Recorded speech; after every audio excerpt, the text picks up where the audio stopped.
Assalamualaikum warahmatullahi wabarakatuh. Perkenalkan, kami dari kelompok 8 akan mempresentasikan bab kajian muamalah bagian 2. Anggota kelompok kami yaitu Rabi'atul Adawiyah dengan NIM 203200233 dan Shodiqatul Mar'ati dengan NIM 203200240. Utang piutang. Pengertian utang piutang secara terminologis qard adalah memberikan harta kepada orang yang akan memanfaatkannya dan mengembalikannya di kemudian hari atau sesuai kesepakatan kedua belah pihak. Sedangkan secara etimologi dalam bahasa Arab adalah aria, diambil dari kata ara yang berarti datang dan pergi. Secara umum, utang piutang adalah memberikan sesuatu kepada seseorang dengan perjanjian dia akan mengembalikannya sama dengan yang itu atau nilainya sama. Setiap perbuatan yang mengacu pada perniagaan maupun hutang piutang lainnya melalui proses awal yaitu akad, sebelumnya terjadi perikatan antara kedua belah pihak dengan pihak lain. Dasar hukum utang piutang. Dasar hukum utang piutang ada 3 macam. Yang pertama, Al-Quran, yaitu kumpulan wahyu dari Allah yang diturunkan kepada Nabi Muhammad dan termuat dalam mushaf bersifat autentik. Yang kedua, hadis, yaitu sumber kedua setelah Al-Quran. Secara etimologi, hadis berarti tata cara. Yang ketiga adalah ijma, yaitu istilah teknis hukum atau istilah syar'i. Terdapat perbedaan perumusan. Perbedaan itu terletak pada segi siapa yang melakukan kesepakatan itu. Selanjutnya, rukun dan syarat hutang piutang. Rukun hutang piutang ada beberapa macam. Yang pertama, orang yang berhutang. Yang kedua, orang yang memberi hutang. Yang ketiga, barang yang dihutangkan. Dan yang keempat, bentuk persetujuan antara kedua belah pihak yang biasanya disebut akad. Syarat hutang piutang. Yang pertama ada berakal sehat. Yang kedua, pemegang barang yang akan diutangkan. Yang ketiga, barang atau musta'ar dapat dimanfaatkan tanpa merusak zatnya. Yang keempat, manfaat barang yang dihutangkan itu termasuk manfaat yang mubah atau diperbolehkan oleh syariat. Selanjutnya adalah kafalah. Pengertian kafalah. Kafalah secara bahasa artinya al-damanu, yang artinya menggabungkan, atau al-damam yang artinya jaminan, hamalah dan zam'ah yang artinya tanggungan. Menurut istilah, kafalah merupakan jaminan yang diberikan oleh penanggung atau kafi kepada pihak ketiga untuk memenuhi kewajiban pihak kedua atau yang ditanggung. Dalam pengertian lain, kafalah juga berarti mengalihkan tanggung jawab seseorang yang dijamin dengan berpegangan dan pada pertanggungjawaban orang lain sebagai penjamin.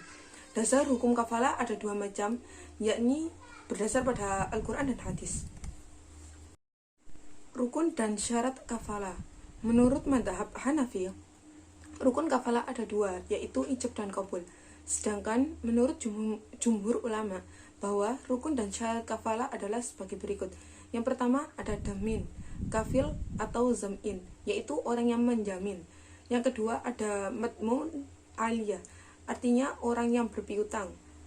Yang ketiga ada madmum anhu atau makful anhu, yang artinya orang yang berhutang. Yang keempat ada mamdun bil atau makful adalah benda atau barang atau orang. Yang kelima ada sigot atau lafal yang biasa disebut akad. Macam-macam kafalah. Macam-macam kafalah ada 2. Yang pertama, kafalah dengan jiwa. Kafalah dengan jiwa ini dikenal biasanya dengan sebutan al-wajihi, yaitu adanya keharusan pada pihak penjamin untuk menghadirkan orang yang ia tanggung pada yang ia janjikan tanggungannya. Yang kedua, kafalah dengan harta, yaitu kewajiban yang harus ditunaikan oleh penjamin atau kafi dengan pembayaran berupa harta. Selanjutnya adalah hiwalah. Pengertian hiwalah. Hiwalah secara bahasa artinya al-intiqal atau pindah. Diucapkan hala'anil ahdi atau berpindah, berpaling, berbalik dari janji. Sedangkan secara istilah, definisi hiwalah menurut ulama Hanafiyah adalah memindahkan penuturan atau penagihan dari hutang pihak yang berhutang kepada pihak tanggungan pihak al-mutazim atau yang membayar hutang. Ada beberapa landasan hukum hiwalah. Yang pertama, landasan syariah. Yang kedua, landasan hukum positif. Rukun dan syarat hiwalah. Yang pertama, rukun hiwalah. Rukun hiwalah dibagi beberapa macam. Yang pertama, muhil. yaitu orang yang berhutang kepada pihak yang haknya dipindahkan. Yang kedua, muhal, orang yang menerima pemindahan hak. Yang ketiga, muhal alaih, yaitu penerima akad pemindahan utang. Yang keempat, utang milik muhal yang wajib dilunasi oleh muhil. Yang kelima, utang milik muhil yang wajib dilunasi oleh muhal alaih. Dan yang terakhir adalah sighot. Selanjutnya, syarat iwala. Syarat-syarat iwala ada berbagai macam. Yang pertama, syarat-syarat sighot, yaitu akad al-iwala terbentuk dengan terpenuhnya ijab dan qabul. Yang kedua, syarat-syarat al-muhil, yaitu harus orang yang memiliki kelayakan dan kompetisi untuk mengadakan akad, yaitu orang yang berakal dan baligh. Yang ketiga, syarat-syarat al-muhal, yaitu orang yang harus punya kelayakan dan kompetisi mengadakan akad, ridho dan persetujuan al-muhil. Yang keempat adalah syarat-syarat al-muhal ilaih, yaitu orang yang harus berakal dan baligh, ridho pihak al-muhil alaih, qabulnya muhal alaih harus dilakukan di majelis akad. Dan yang terakhir adalah syarat-syarat muhal alaih, yaitu harus berupa al-damain, tanggungan utang yang ada sudah positif dan bersifat mengikuti. Jenis-jenis hiwala. Jenis-jenis hiwala ada dua macam. Yang pertama, pemindahan bersyarat. Pemindahan bersyarat yakni pemindahan sebagai ganti dari pembayaran utang pihak pertama kepada pihak kedua. Yang kedua, pemindahan mutlak, yaitu pemindahan utang yang tidak ditegaskan sebagai ganti dan pembayaran utang pihak pertama kepada pihak kedua. Selanjutnya adalah aria atau pinjam meminjam.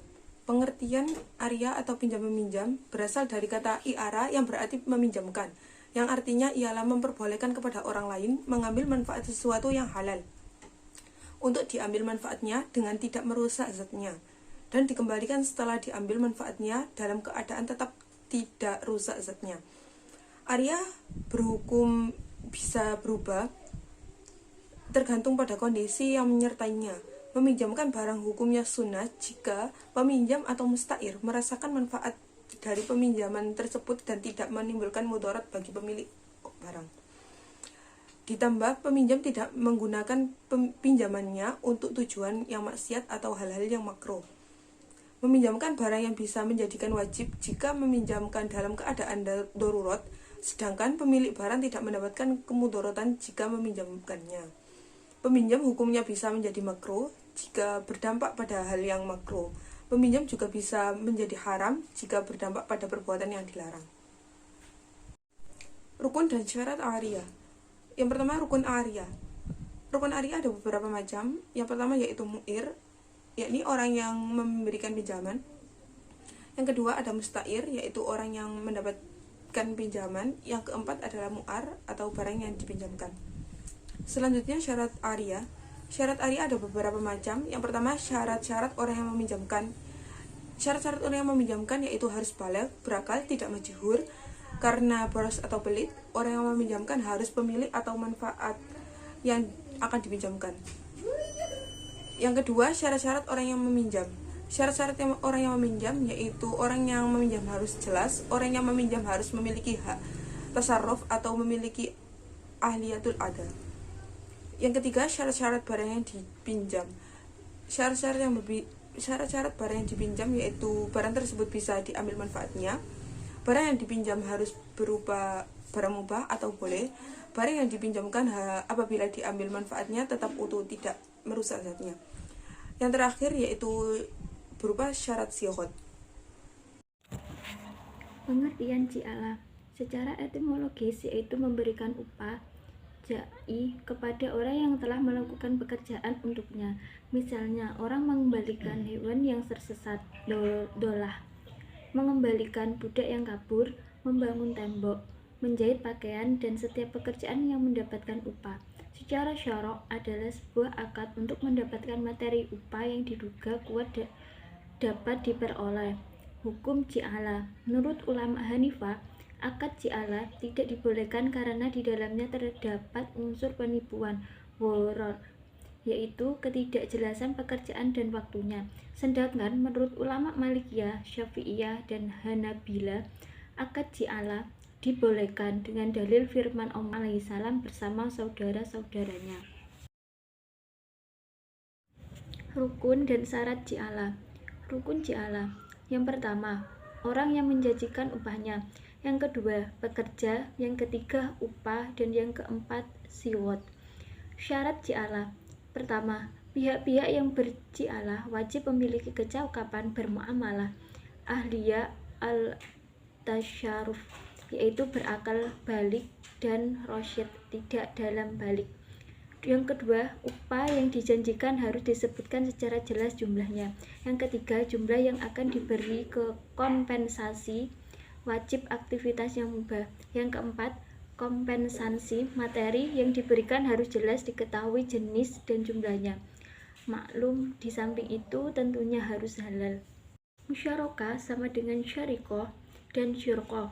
Artinya adalah suatu pengkongsian antara dua pihak atau lebih dalam suatu proyek di mana masing-masing pihak berhak atas segala keuntungan yang terjadi sesuai dengan pernyataan masing-masing.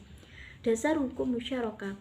Dasar hukum musyarakah adalah Al-Quran dan hadis. Berdasarkan keterangan Al-Quran dan hadis, Rasul pada prinsipnya seluruh fuqaha sepakat menetapkan bahwa hukum syirkoh adalah mubah, meskipun mereka memperselisihkan keabsahan beberapa macam-macam musyarakah. Syirkoh hak milik, syirkatul amlak, yaitu persekutuan antara dua orang atau lebih harta bersama tanpa melalui akad syirkoh. Syirkoh dalam kategori ini dibagi menjadi dua macam, yaitu syirkoh transaksional, syirkatul ukut. Perbedaan pembagian ini disebabkan oleh pandangan mereka yang tidak sama dengan menilai keabsahan kebolehan bentuk syirkoh tertentu. Tetapi ulama lain membolehkan bentuk syirkoh tersebut dan sebaliknya. Adapun tentang definisi dan macam-macam syirkoh ukut adalah sebagai berikut. Rukun dan syarat musyarakah. Rukun musyarakah. Yang pertama, adanya para pihak yang bersyirkoh. 2. Porsi kerjasama. 3. Proyek atau usaha masyru'. 4. Ijab qabul syirot. 5. Nisbah bagi hasil. Syarat musyarakah. Syarat yang pertama yaitu syarat yang berkaitan dengan bentuk persyaratan dalam wilayah ini mendapatkan syarat yang harus dipenuhi. Yang pertama, syarat yang berkaitan dengan benda yang diakotkan harus dapat diterima sebagai perwakilan wakalah. Yang kedua, syarat yang berkaitan dengan syirkoh almal seperti syirkoh mufawwadah atau inan. Ada syarat yang harus dipenuhi, yaitu model yang dijadikan objek akad syirka, uang, alat bayar. Yang kedua, modal harus ada ketika akad syirkoh dilangsungkan. Yang ketiga, syarat yang harus berkaitan dengan syirkoh mufawwadah, yaitu modal dalam syirkoh mufawwadah harus sama. Yang kedua, modal harus tunai ketika akad syirkoh berlangsung. Yang keempat, syarat-syarat yang berkaitan dengan syirkoh inan sama dengan syarat dalam syirkoh mufawwadah. Pengertian muzara'ah dan mukhabarah. Menurut bahasa al-muzara'ah yang berarti dart al-zura'ah, melemparkan tanaman. Muzara'ah memiliki dua arti. Yang pertama, al-muzara'ah yang berarti melempar tanaman. Maksudnya adalah modal al-budzar. Makna yang pertama adalah makna majaz. Makna yang kedua adalah al-imbat, makna hakiki. Makna kedua ini berarti menumbuhkan. Menurut Hanafiyah, muzara'ah adalah akad untuk bercocok tanam dengan sebagian yang keluar dari bumi.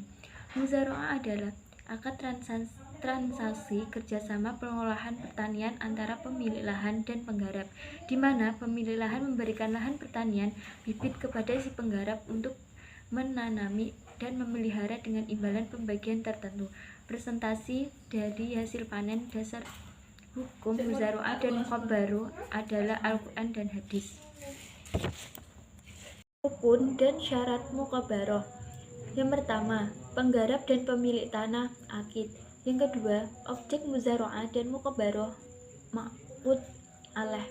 Yang ketiga, objek muzara'ah dan mukhabarah ma'qud alaih. Yang keempat, ijab dan kabul. Selanjutnya yaitu syarat muzara'ah dan mukabarah. Yang pertama, syarat yang berkaitan dengan orang-orang yang melakukan akad harus balik dan berakal agar mereka dapat bertindak atas nama hukum. Yang kedua, syarat yang berkaitan dengan benih yang akan ditanam harus jelas dan menghasilkan. Yang ketiga, syarat yang berkaitan dengan lahan dan pertanian. Musyaqqah. Pengertian musyaqqah. Secara etimologi, musyaqqah berasal dari kata syaqqa yang berarti asyaqi, yang artinya penyiraman atau pengairan. Diberi nama itu karena pepohonan penduduk Ijaz amat membutuhkan penyiraman ini dari sumur-sumur. Karena itu, diberi nama musyaqqah, penyiraman atau pengairan. Secara syarok adalah penyerahan pohon kepada orang yang menyiramnya dan menjanjikannya bila sampai buah-buah pohon masak, dia akan diberi imbalan buah dalam jumlah tertentu. Ia merupakan persekutuan perkebunan untuk mengembangkan pohon, di mana pohon berada pada satu pihak dan penggarapan pohon pada pihak lain, dengan perjanjian bahwa pohon yang dihasilkan untuk kedua belah pihak dengan persentase yang mereka sepakati, misalnya setengah, sepertiga, dan lainnya. Dalam menentukan hukum musyaqqah itu banyak perbedaan pendapat oleh para ulama fikih. Musyaqqah diisyaratkan sebagai sunnah. Rukun dan syarat musyaqqah. Rukun musyaqqah yang pertama sigot ijab kabul, 2 orang yang bekerja sama, aqidani. Yang ketiga, ada sasaran penggarapan yaitu pohonnya. Yang keempat, adanya pekerjaan dan pengolahan. Syarat-syarat utang piutang. Yang pertama, ahli dalam akad. Yang kedua, menjelaskan bagian penggarap. Yang ketiga, membebaskan pemilik dari pohon. Yang keempat, hasil dari pohon dibagi antara 2 orang yang melangsungkan akad sampai batas akhir. Sekian presentasi video dari kelompok kami. Kurang lebihnya saya mohon maaf yang sebesar-besarnya. Wassalamualaikum warahmatullahi wabarakatuh.